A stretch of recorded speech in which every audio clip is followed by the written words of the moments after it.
Howdy folks, and welcome back to another episode of Tyria Talk. My name is Richie, and this show is all about the sometime going to release in 2012 upcoming MMO, Guild Wars 2. This is episode number 29, and today we are going to be talking about a question I get asked very often is, do you need to play Guild Wars 1 in order to play Guild Wars 2 or even appreciate Guild Wars 2? So, like I said, I get asked that a bunch in the comments of my YouTube videos, and people send me messages in different places, and so I thought I'd just do a quick video and try to address it. The very short answer is no, you don't need to play Guild Wars 1 in order to enjoy Guild Wars 2. Okay, so if that's all you're looking for, then you can stop the video now. But don't do that, because there's other stuff to talk about. Okay, now for the more in-depth explanation. No, you do not need to have played Guild Wars 1 in order to appreciate Guild Wars 2. In fact, I've played both games now, and they don't play anything like each other whatsoever. So from a gameplay standpoint, I'm having trouble talking today. You don't need to have played them because they play so differently. I mean, Guild Wars 1 was mostly instanced. You can hang out with people in towns or in outposts, but it was instance play. It wasn't very action-y combat like Guild Wars 2. Guild Wars 2, you're constantly dodging and moving around and different things. It's also, Guild Wars 2's got a persistent world, and just the whole structure of the game is very, very different. Yeah, they're completely different games in terms of that. So don't feel like if you haven't played Guild Wars 1, you're going to, have a gameplay disadvantage in Guild Wars 2. That's not going to happen whatsoever. In fact, the Guild Wars 1 people are going to have to learn just as much in order to know how to play this game. It's that different.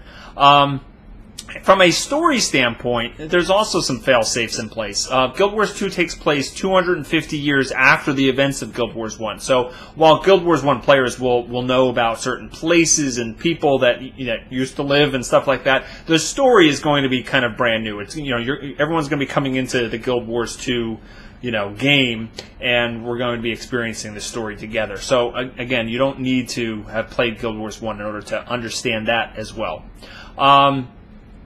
So that's basically kind of the answer. Now, there are benefits to going out and playing Guild Wars 1, but it really depends on what type of player you are. If you're thinking about, all right, should I get it? Should I play around with it a little bit? You need to kind of assess what kind of gamer you are.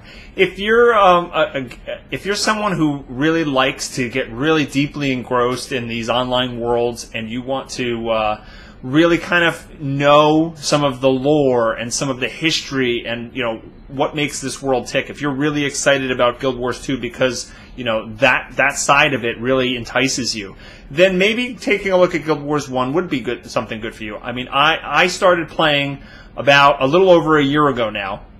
For that exact reason. I started getting really excited about Guild Wars 2 from everything I was seeing, and I'm like, you know what? I want to play the original game so I can have that kind of, background information, so when I actually do get into Guild Wars 2, I'll have some knowledge of what transpired in the previous game.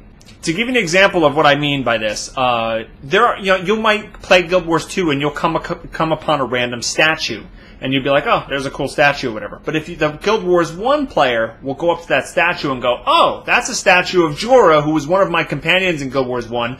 And so, yeah, these things are going to attack it and try to tear it down. I'm going to defend this statue. So it's that kind of a little bit of that emotional connection, that little nostalgia that you're going to experience more if you are a Guild Wars 1 player. You'll know those little things, but by no means as a Guild Wars 2 player need to know that information in order to enjoy the game. So that's kind of how that piece works. Now, there are tangible benefits for playing Guild Wars 1 in advance. There is something called the Hall of Monuments in Guild Wars 1. This is basically like a trophy room which you can display different achievements that you've unlocked in Guild Wars 1. You can put, when you unlock titles, you can put up banners for those. Any mini-pets that you've unlocked, you can kind of show those off in a showcase. Certain weapons, certain armors, certain heroes that you've unlocked, companions and stuff like that. So yeah, that's a trophy room. Now what this does is, as you unlock things in the Hall of Monuments in Guild Wars 1, you can actually unlock rewards for when the game comes out in Guild Wars 2.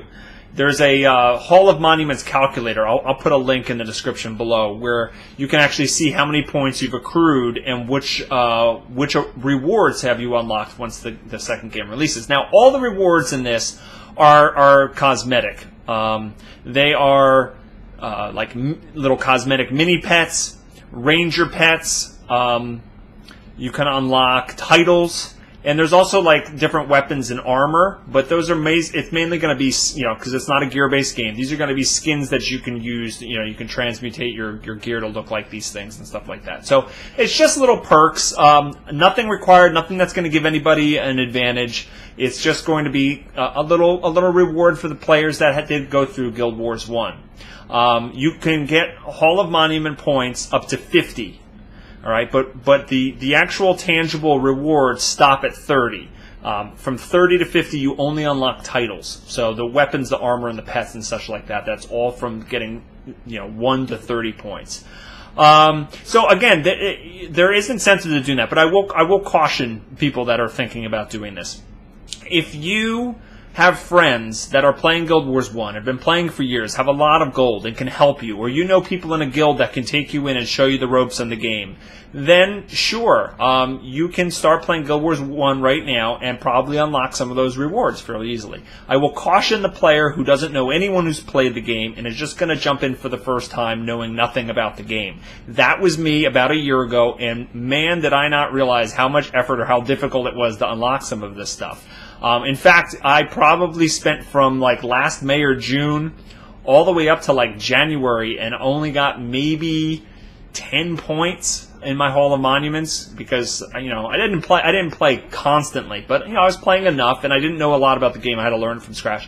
And then around then I found a guild that was really stuck their necks out to drag me through the content and very, very helpful. And I also found some viewers who were watching my videos or saw me on GuildCast and they helped me get the final push. So I do have my 30 points, but I want to just plainly say, because a lot of Guild Wars 1 players who've been playing the game for years and years don't realize that it's very difficult to start earning some of these things when you don't have any gold, you don't know how the game works, and it's a lot to learn from the ground up. So I'm just going to try to keep it real for you. If you're going to do that undertaking, make sure you have friends or just realize that it's difficult. It's not difficult to get a couple points and unlock a couple things for Guild Wars 2. So if you're just interested in I'll get a pair of gloves and maybe a breastplate or something like that. I'm okay if I only get 6 or 7 points. Then that's fine. You get 3 points basically just for linking your account to your Guild Wars 1. So you can get a couple points fairly easily. But if you really want to make the push to 30 or even 50, it's a long road. Just so you know, for anybody who doesn't know, there are 3 campaigns in the original Guild Wars. There's Prophecies, Factions, and Nightfall, and then there's an expansion called Eye of the North. The expansion is where the Hall of Monuments gets unlocked. So what you would, at the very least, you need to buy one of the campaigns, it doesn't matter which one, Prophecies, Factions, or Nightfall, and then buy the Eye of the North to unlock the Hall of Monuments. All right, and that's about it. So if you do play through Guild Wars 1, it is, like I said, it takes effort to get into, but it is really great for, especially, for a game that's 7 years old now. I mean, they do a lot of cool things with the story. You really will get a little bit of the flavor of the world, and, it is a good game in its own right. But if you're looking forward to Guild Wars 2 and you're not into the story, you don't care about little cosmetic items and stuff like that, then absolutely do not feel any pressure to play that game first. You can enjoy Guild Wars 2 thoroughly without going through that process, which I think a lot of people are going to fall into that category.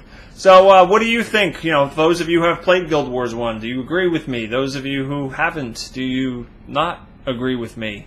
Or something, feel free to leave a comment below and or ask me any questions that I might have forgotten to include in the video. You can also contact me on Google+, Facebook, and Twitter. I'll put that information somewhere on the screen. And please subscribe to my YouTube channel so you can be notified when future videos are released, and share my videos on your friends, on Twitter, on Facebook, on different forums. Help me grow my channel. I really appreciate it. And that's going to be it. One last thing I forgot to mention earlier. There is a stress test coming up next Wednesday. That's June 27th from 10 a.m. to 2 p.m. Pacific time. It's just a very quick, short window thing. They want to stress their servers and test the load. I know that's fairly odd time for those of you in the United States, but realize there's a lot of people that play overseas and such like that. So that's a stress test next Wednesday, June 27th. Okay, have a great day. I'm out. Now, you might appreciate this if you're a parent, but on Father's Day, I got this amazing card for my kids. You deserve a day of peace and quiet and relaxation.